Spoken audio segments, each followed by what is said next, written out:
Hello, everyone. Welcome to a new episode of the Dissenter. I'm your host, Ricardo Lopes, and today I'm joined by Dr. Cláudia Passos Ferreira. She is an Assistant Professor of Bioethics at New York University. Her current research program focuses on the development of consciousness, including what theories of consciousness say about infant consciousness and machine consciousness, and how these theories shed light on ethical issues. And so we're talking about the development of consciousness and morality today. So Dr. Passos Ferreira, welcome to the show. It's a pleasure to have you on. Welcome. Thank you very much for having me.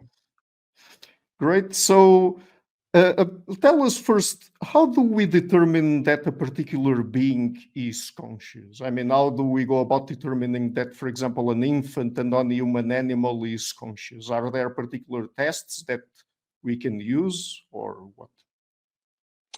Yeah, this is a very good question to start because it's right on the focus of my current research. So for a creature like us, adults, human beings, we usually rely on what we call verbal reports. So I ask you, are you perceiving this stimulus? Are you hearing the sound? Are you seeing this visual input? And you can give me verbal reports. You can say yes or no, or you can indicate with a behavior whether you're seeing or hearing or perceiving the stimulus. So in other cases where you don't have verbal reports, you have a challenge because we know from our cases that I cannot observe directly consciousness on your brain. I cannot see your brain or open your brain or have an image of your brain and spot, oh, here is Ricardo's consciousness. So we need some other type of indication that gives us an idea if you are conscious or not of the stimulus. So in that case, as I said before, we have you can communicate your internal states and tell me whether you are perceiving or not a stimulus. In cases we don't have verbal report, we have this problem that how can we access internal states in cases that the creature cannot give us a verbal indication that they are perceiving or not. In the animal case, we can train animals to give us some indications with their behavior. So we can train, for instance, a monkey to push a button when he sees an image in the screen, okay? Or you can observe the way they behave if they have some certain kind of behavior that we think goes together, correlates with consciousness, and you might get in conclusion that they might perceiving that behavior or performing that behavior, giving a conscious state they have. In the case of infants, we have a challenge because we cannot train young infants. Young infants, when I say young infants, very young, like 1 month, 2 months, newborns. So we cannot train them to give us, even with their behavior, indications if they're conscious or not. Okay. So how can we know whether they are perceiving or hearing or seeing a stimulus consciously? So usually we have some sort of behaviors that we think correlate to the conscious, that is some sort of indication. But we cannot have the classic verbal report indication of consciousness in infants. Okay, and even the behaviors we have is not a trained behavior as we can have in the case of animals. Is a behavior that we observe them, and we can infer from that that observation that they might be performing that behavior given the conscious states they have. But I can elaborate more about this if you want. Yeah, so what can we tell about early conscious states in preverbal infants? I mean, how can we know anything about them? Yeah, so there are some sort of behaviors that we think in the early stages that might correlate with consciousness. For instance, infants, they have a very limited motor behavior. We cannot train them as we can train animals because the range of motor control they have is very limited. They're still developing their motor control. But they can already use their eye gaze and direct their eye gaze to certain stimulus that might indicate that they're perceiving consciously that stimulus. And we can use this type of behavior, the eye gaze, the eye direction they have, as an indication whether they are perceiving, for instance, a patch of a color in a screen. So we usually have is something that we humans have. We can once we are habituated with certain kind of stimulus, we lose interest in that stimulus. Okay, and to regain interest, I have to show you something new. And we can use this technique with infants. So if an infant is habituated with certain kinds of visual stimulus, and we change the visual stimulus, for instance, they are seeing a patch of red and you change for a patch of green. And if they regain attention and regain interest in the stimulus, it might suggest that they might be perceiving that stimulus consciously. And you can do the same with auditory information. So gain interest and curiosity and also surprise, if you violate some sort of expectations they created related to the environment, this kind of surprise reactions might indicate that they are perceiving the stimulus consciously. Okay, one challenge for distinguish conscious perception from unconscious perception is because there are many perceptual states we have that we are perceiving unconsciously. So how can we disambiguate when you're perceiving consciously a stimulus and when you're perceiving unconsciously the stimulus?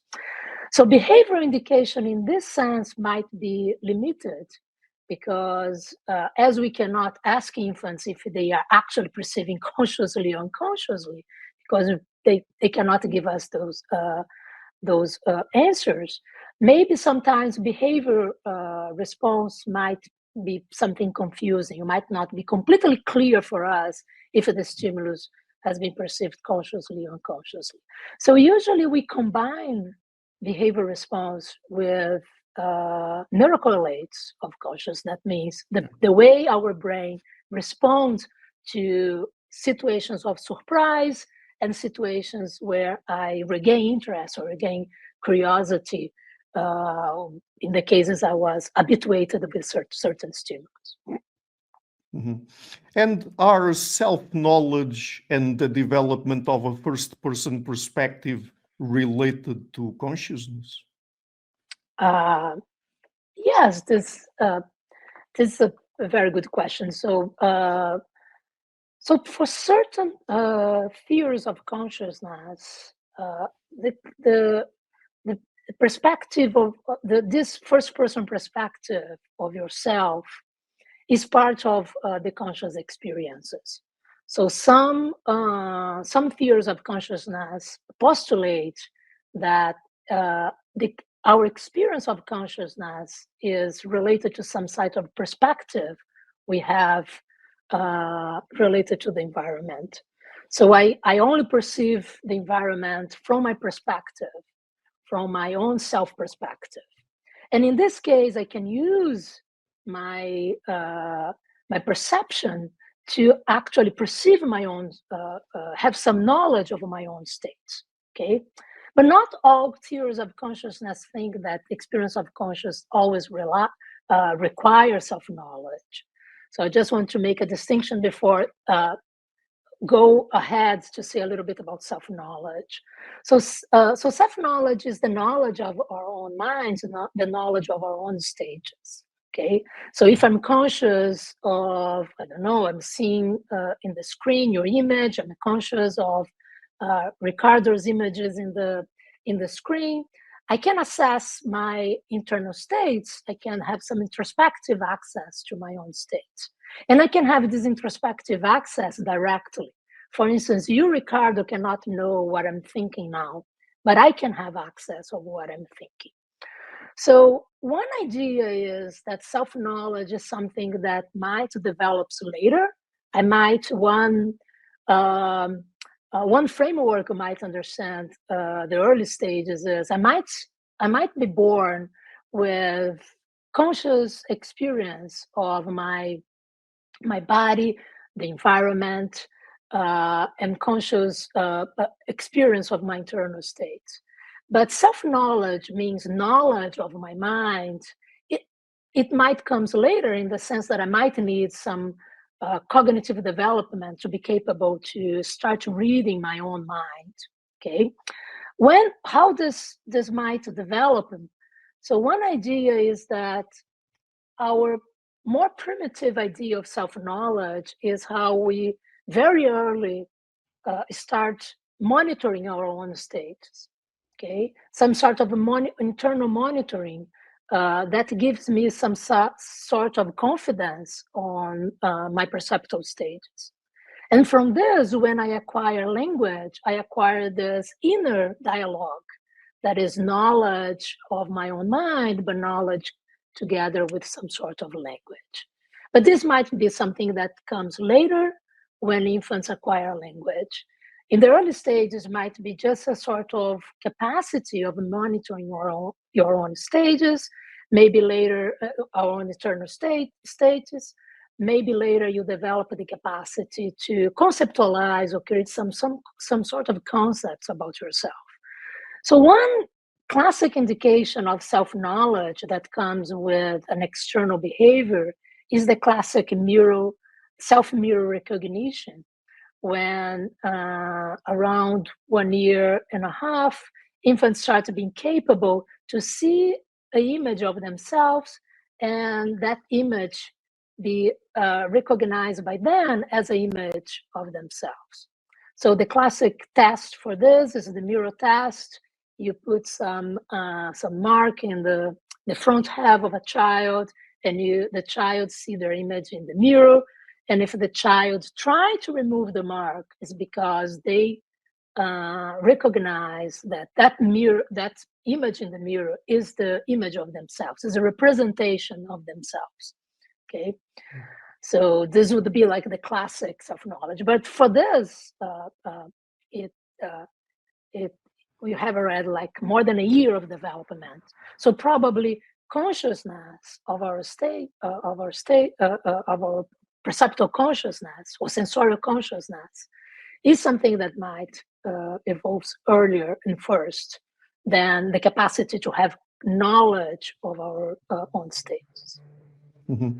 So you've also done work on moral development. So is morality determined by the brain in any way? Yes. So I think the way we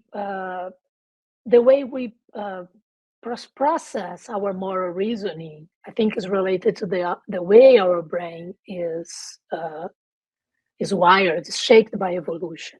It doesn't mean that moral values are determined by the brain. Okay, moral values are collective constructed by the society. So our brain does not tell us whether something is right or wrong, but probably we use our brain to moral reasoning, and we use our emotions to make decisions moral decisions regarding what is right or wrong to do. So one way to think about this is so probably we have one area of our brain that is related to the way we react emotionally to certain violations or situations where we think there are some moral violations, and those emotions might indicate for us what is might create some sort of reactive attitude if that action is right or wrong. Okay. Mm-hmm. At the same time, we develop with language and socialization, we internalize a certain kind of moral rules that we learn collectively. And those moral rules might be part of the type of reasoning we can make. And we can also use others of our brain that are related to more abstract reasoning to think about some rules. So we we might use our emotions to react when you see someone suffering, okay? And then later on in development, I might develop some internalization of making someone's suffering is wrong.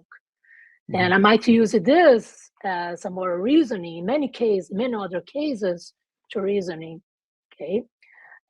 But what makes someone suffer or not is not determined by our brain. What makes someone suffering or not is determined by other things related to well-being of creatures and about some sort of moral rules we learn socially. Could you tell us about cognitive and emotional processes like empathy, being able to identify with another's perspective, and embodied simulation as processes that participate in moral development? Yeah, I think empathy is a capacity we have that probably emerged with the species evolution that gives us some guidance to help us to read some context, to read some situations, and to evaluate and use our empathic emotions to reasoning whether some situations are morally right or morally wrong, or good or and bad. Okay, so that said, empathy has many limitations and many biases that have been described in literature by many philosophers. But I still think that it's a natural capacity we have to be capable to access other minds and understand what type of reactions you might have. So we can use empathy in social cognition. So if I want to understand the intentions you have when you are acting, I might simulate your actions in my own mind to understand what type of intentions you might have performing X and Y actions. Okay, so I don't know if you are trying to communicate or make some signal to me with your hands. I might try to understand what Ricardo has in his mind. He's trying to say something to me or not. So I might use my understanding of other minds to try to understand your behavior. So in the empathy case, what is relevant is the type of emotions I might be able to imagine that you have when you perform some actions. Okay, so we can use empathy in social cognition. You can use in moral reasoning. So I see some circumstance, some action, or some context where someone, I don't know, perhaps their dignity violated. Okay, and the type of emotions I feel that is a reaction to that situation can be empathically coupled with the type of emotions that person is undergoing. Okay, I might feel some indignity because someone has been disrespected. I might feel sad. I might feel with some anger, and these reactive emotions is part of this is empathic feelings that reveals to me what that person is feeling in that situation, and from this, it might help me to arrive at some certain moral judgment of what the situation is right or wrong, and helps also. I think empathy also has a motivational component for you to act in the behalf of the person. So let me ask you then one last question. Do you think that empathy can help us being respectful of people whose communication is impaired, and so we cannot apprehend their point of view as well, like people with intellectual disabilities? Yes, I think empathy can be very helpful to grasp the perspective of others. So I think empathy is a skill we can train. We can learn how to empathize better with others' perspective. So the case of people with severe learning impairment or severe cognitive impairment is a challenge for us because they are so far away in terms of communication. Okay, so our relationship with someone with impairment, with a severe impairment that didn't develop language communication, is a challenge because it's very hard to grasp actually what is in the perspective of that person. So some ethicists think that because we cannot grasp or identify with their positions, it might be hard for us to know what would be morally wrong or right to do with them. So we would not have this type of identification with them. I think that empathy can be an ability and skills that can help us to bridge this gap between what is the type of mind we have and what is like, or what is like to be a severely impaired person. And once we are capable to use our empathic abilities to grasp what type of reactions they are having, understand their minds, this might help us to relate with them in a more humanly way. So in my paper on empathy and severely impaired people, I discuss a lot how the fact that we don't understand completely what's going on in their minds, our tendencies, is to dehumanize them, to see them less humans, less humanization than I think we should react to them. We should interact with them. So I think empathy could be a good guide to reestablish some sort of humanized relationship with them. Mm-hmm. Great. So just before we go, where can people find you and your work on the internet?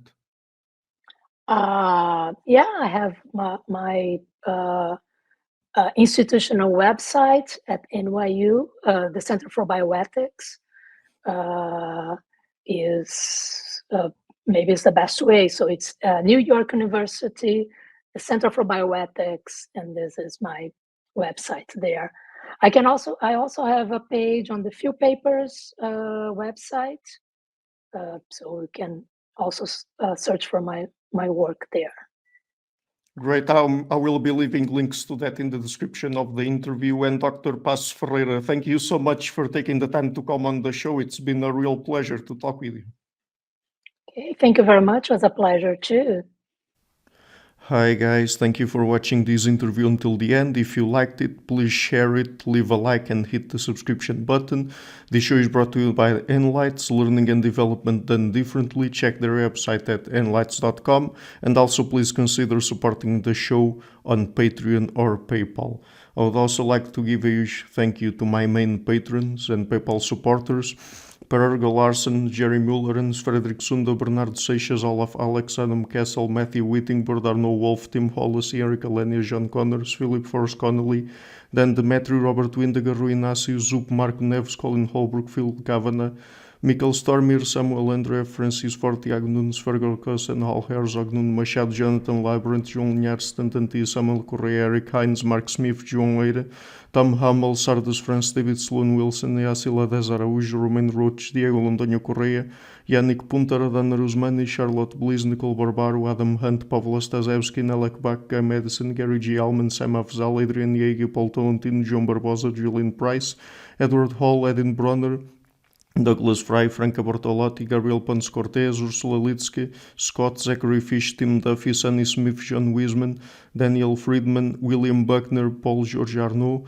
Luke Loaki, Georgios Theophanes, Chris Williamson, Peter Wolozin, David Williams, Diogo Costa, Anton Erickson, Charles Murray, Alex Shaw, Maury Martinez, Coralie Chevalier, Bangalore Atheists, Larry Dealey Jr., Old Erringbone, Sterry, Michael Bailey, Dan Sperber, Robert Grassi, Igor N., Jeff McMahon, Jake Zool, Barnabas Radix, Mark Campbell, Thomas Dovner, Luke Nissen, Chris Story, Kimberly Johnson, Benjamin Galbert, Jessica Nowicki, Linda Brandon, Nicholas Carlson, Ismael Benzliman, George Coriatis, Valentin Steinman, Per Crowley, Kate Van Goller, Alexander Hubbard, Liam Dunaway, BR, Masood Ali Mohammadi, Perpendicular, Jonas Hertner, Ursula Goodenough, Gregory Hastings, David Pinsoff, Sean Nelson, Mike Lavigne, and Jos Necht.